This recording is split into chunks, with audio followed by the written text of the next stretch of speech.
সম্প্রতি 2 দিন আগে আর কি একজন আলে হাদিস এবং হানাফির মধ্যে 20 রাকাত এবং 8 রাকাত নিয়ে বাহাস ডেবিট হয়েছে। এতে ওয়াদা। জিনিসটা দেখলাম যে মুসলিমদের মধ্যে যে গীবত ও একে ওকে কাদা ছড়াছড়ি বিষয়টা আসলে কতটুকু ঠিক হয়েছে ওনাদের মানে আলে হাদিস আলেমের ওনারও কিভাবে ঠিক হয়েছে না ডেবিটে বসা তর্ক করা।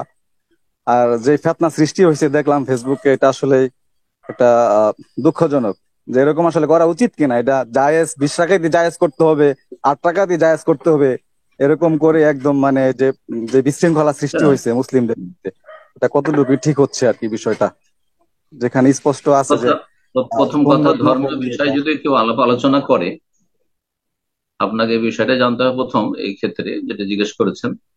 ধর্মীয় বিষয় নিয়ে কেউ আলাপ আলোচনা করে আর আপসে দ্বিমত থাকে, ফিকহি মাসাইলই হোক না কেন, আকীদার বিষয়টা আরো গুরুত্বপূর্ণ।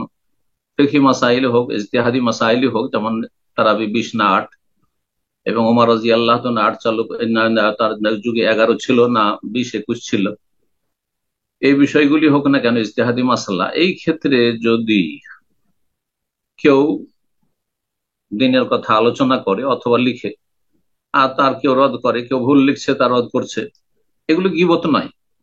তাহলে আপনাকে গীবতের বিষয়টা বুঝতে হবে যে কোনটা গীবত হারাম। এটা গীবত নয় আসলে। হ্যাঁ, এই এই করতে গিয়ে কারো মানহানি করা, কাউকে অপদস্থ করা, কাউকে লাঞ্ছিত করা, কাউকে গালমন্দ করা, এগুলি হারাম, এগুলো ইসলামে জায়েজ নয়, এগুলো ইসলামে জায়েজ নয়। কিন্তু ফিকহি মাসাইলেও প্রয়োজনে রদ করা, একজন অপরজনের খণ্ডন করা, হ্যাঁ, যারা ভুল পথে রয়েছে তাদের সংশোধনের চেষ্টা করা জায়েজ আছে।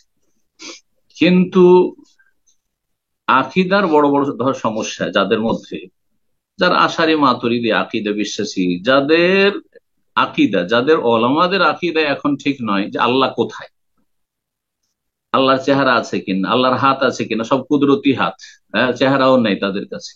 যাদের আকিদাতে এত সমস্যা, আশারি মাতুরিদিদের, সুফিদের, তাদের সাথে 20 রাকাত তারাবি নিয়ে 20 না 11 এগুলো নিয়ে তর্ক করা, এগুলো বাঞ্ছনীয় নয়, খুব ভালো কাজ নয়। তো যাই হোক, যারা করেছেন আল্লাহ তাদের নেক আমল কবুল করুন, এবং তাতে আল্লাহ মানুষের উপকার করুন, হ্যাঁ, আর ক্ষতি থেকে বাঁচিয়ে রাখুন। আর যেগুলি বেশি গুরুত্বপূর্ণ বিষয় সেগুলিকে গুরুত্ব দেওয়ার চেষ্টা করুন। আল্লাহ তৌফিক দান করুন সবাইকে। এটি হচ্ছে পরামর্শ, যে যেন অমুসলিমদের দাওয়াতের বিষয়টি রয়েছে, তারপরে যারা মাজারপন্থী তাদের দাওয়াত, তারপরে সুফিদের ভ্রান্ত আকিদার নিরসন, হ্যাঁ, পীরের তরিকতে আর শিরকি কুফুরি আকিদাতে ভরা সমাজে। আশআরী মাতুরিদি ভ্রান্ত আকিদায় আল্লাহর আসমা সিফাতই বুঝে দেয়, আল্লাহ সম্পর্কে তাদের সঠিক ধারণা নেই, রাসূল সম্পর্কে সঠিক ধারণা নেই, ভ্রান্ত ধারণা তাদের। আর তাদের সাথে 20 রাকাত আর 11 রাকাতে এগুলো নিয়ে, আর রফেদাইন নিয়ে, আর আমিন জোরে নাচতে, হাত কোথায় বাঁধবো, এগুলো নিয়ে আসলে বাহাস টাহাস করা, এগুলি আমাদের আহলে হাদিসদের কাজ নয়।